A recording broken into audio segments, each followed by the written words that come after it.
जय श्री कृष्णा।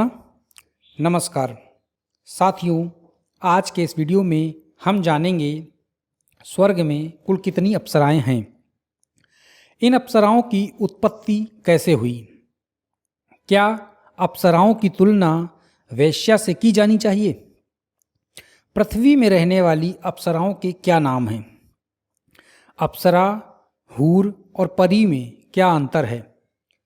तो चलिए शुरू करते हैं।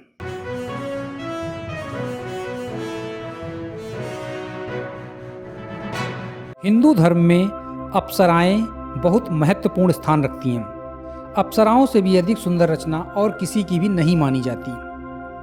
कहा जाता है कि देवराज इंद्र ने अप्सराओं का निर्माण किया था। कई अप्सराओं की उत्पत्ति परमपिता ब्रह्मा ने भी की थी, जिनमें से तिलोत्तमा प्रमुख हैं।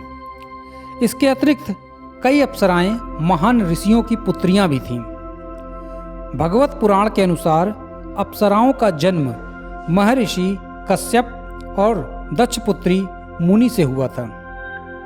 कामदेव और रति से भी कई अप्सराओं की उत्पत्ति बताई जाती है। इसके अलावा कुछ अप्सराओं की उत्पत्ति समुद्र मंथन से भी हुई थी, जिन्हें देवताओं के राजा इंद्र को निधि स्वरूप सौंपा गया था। अप्सराओं का मुख्य कार्य इंद्र एवं अन्य देवताओं को प्रसन्न रखना था। विशेषकर गंधर्वों और अप्सराओं का सहचर्य बहुत घनिष्ठ माना गया है। गंधर्वों का संगीत और अप्सराओं का नृत्य स्वर्ग की शान मानी जाती है। अप्सराएं पवित्र और अत्यंत सम्मानीय मानी जाती हैं। अप्सराओं को देवराज इंद्र यदाकदा महान तपस्वियों की तपस्या को भंग करने के लिए भेजते रहते थे। पुराणों में कई ऐसी कथाएं हैं जब किसी तपस्वी की तपस्या से घबराकर इंद्र ने कई अप्सराओं को पृथ्वी पर उनकी तपस्या भंग करने को भेजा। अप्सराओं का सौंदर्य ऐसा था कि वे सामान्य तपस्वियों की तपस्या को खेल खेल में भंग कर देती थीं। हालांकि ऐसे भी महान ऋषि हुए हैं जिनकी तपस्या को अप्सराएं भंग नहीं कर पाईं और उन्हें इनके श्राप का भाजन बनना पड़ा। महान ऋषियों में से एक महर्षि विश्वामित्र की तपस्या को रंभा भंग न कर पाई और उसे महर्षि के श्राप को झेलना पड़ा। लेकिन बाद में वही विश्वामित्र मेनका के सौंदर्य के आगे हार गए। उर्वशी ने भी कई महान ऋषियों की तपस्या भंग की, लेकिन मार्कंडे ऋषि के समक्ष पराजित हुई। अप्सराओं की तुलना वेश्या से करना सही नहीं है। अप्सराओं को उपदेवियों की श्रेणी का माना जाता है।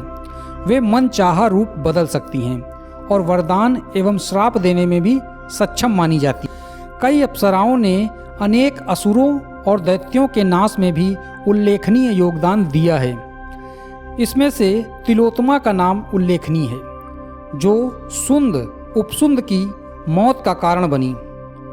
रंभा को कुबेर के पुत्र नल कुबेर के पास जाने से जब रावण रोकता है और उसके साथ दुर्व्यवहार करता है, तब वो रावण को श्राप देती हैं कि यदि वो किसी स्त्री को उसकी इच्छा के बिना स्पर्श करेगा तो उसकी मृत्यु हो जाएगी। उसी श्राप के कारण रावण देवी सीता को उनकी इच्छा के विरुद्ध स्पर्श न कर सका। उर्वशी ने अर्जुन को 1 साल तक नपुंसक रहने का श्राप दिया था, क्योंकि अर्जुन ने उर्वशी का प्रस्ताव ठुकराया था। पुराणों में कुल 1008 अप्सराओं का वर्णन है, जिनमें से 108 प्रमुख अप्सराओं की उत्पत्ति देवराज इंद्र ने की थी। उन 108 अप्सराओं में भी 11 अप्सराओं को प्रमुख माना जाता है। उन 11 अप्सराओं में भी 4 अप्सराओं का सौंदर्य अद्वितीय माना गया है। ये हैं रंभा, उर्वशी, मेनका और तिलोत्तमा।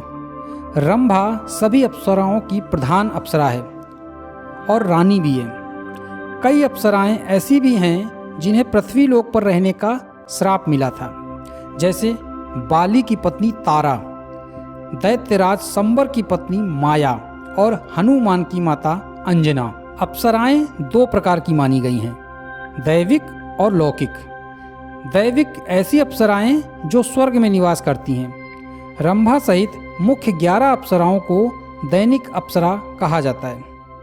लौकिक ऐसी अप्सराएं जो पृथ्वी पर निवास करती हैं, जैसे तारा, माया, अंजना इत्यादि। इनकी कुल संख्या 34 बताई गई है। मान्यता है अप्सराओं का कौमार्य कभी भंग नहीं होता और वो सदैव कुमारी ही बनी रहती हैं। समागम के बाद अप्सराओं को उनका कौमार्य वापस प्राप्त हो जाता है। उनका सौंदर्य कभी क्षीण नहीं होता और ना ही वे कभी बूढ़ी होती हैं। उनकी उम्र भी बहुत अधिक होती है।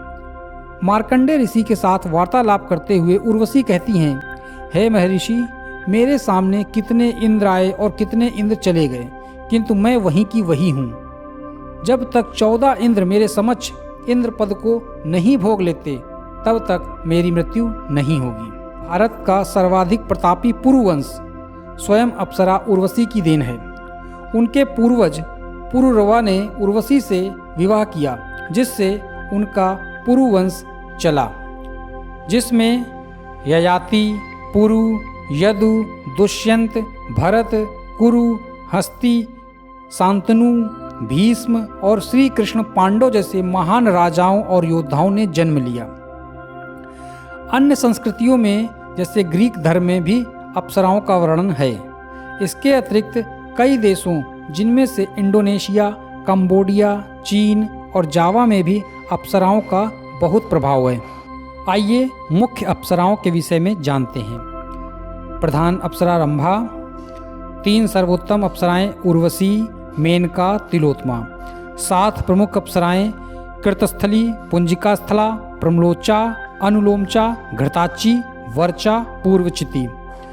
दोस्तों, अब हम बता दें कि आपको परी और हूर और अप्सरा में क्या अंतर है। देखिए, अप्सरा पौराणिक मान्यताओं के अनुसार वो स्त्रियां थीं जो अत्यंत सुंदर थीं और देवराज इंद्र के साथ स्वर्ग में निवास करती थीं और कभी कभी तपस्याओं को भंग करने के लिए इंद्र के द्वारा भेजी जाती थीं। जबकि हूर मुस्लिम धर्म में मानी जाती हैं। हूर मतलब स्वर्ग में जाने के बाद जो ईमान वाला व्यक्ति होता है, जब वो स्वर्ग में जाता है तो हूर उसको यौन सुख प्रदान करती हैं, वो हूर कहलाती हैं। परी की कल्पना जो बेसिकली है वो ईसाई समुदाय से आई है।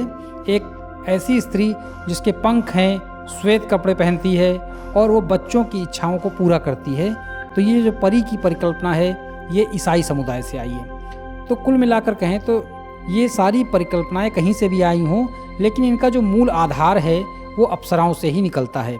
जो ये अप्सराएं पौराणिक में बताई गई थी, पौराणिक ग्रंथों में जो इन अप्सराओं का वर्णन है, वही लोगों ने अपने अपने हिसाब से उनको किसी धर्म में हूर बता दिया, तो कहीं परी, तो कहीं किसी नाम से जाना जाता है। तो दोस्तों, कैसा लगा ये आज का वीडियो? उम्मीद करते हैं कि आपको वीडियो पसंद आया होगा, और अगर वीडियो पसंद आया है तो चैनल को ज़रूर हमारे सब्सक्राइब करिए, साथ ही साथ बेल आइकन को प्रेस करिए ताकि हमारे हर नए वीडियो का नोटिफिकेशन आपको मिले। मिलेंगे एक नए टॉपिक के साथ एक नए वीडियो में। तब तक के लिए नमस्कार, धन्यवाद।